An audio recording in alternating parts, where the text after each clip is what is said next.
It's a pileated woodpecker right here at the bottom of this stump. Oh, he's moving. He's got one of those little twirly things. She puts those out here to keep the geese away. Guess it doesn't do much with the pileated woodpeckers.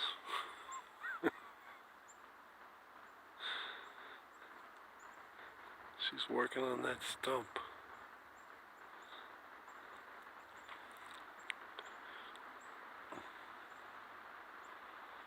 There's another one to my left. My right, actually. A little further away. I saw him first. But then I heard this one.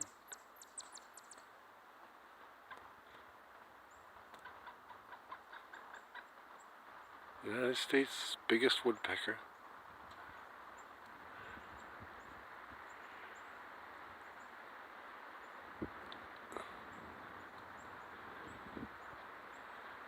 That's if you count that the ivory-billed woodpecker of the southern U.S. is extinct. Hasn't been seen in a number of years. Isn't this funny to see that twirly thing twirling? And it's not bothering that woodpecker at all. It almost looks like he's looking at it. He's talking to us. There's another little bird behind in the tree.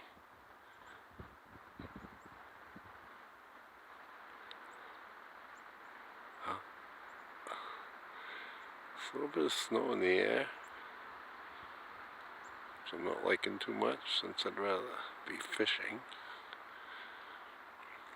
I'm walking around with my green wool pants and my overcoat, gloves and a hat. Okay, maybe we can get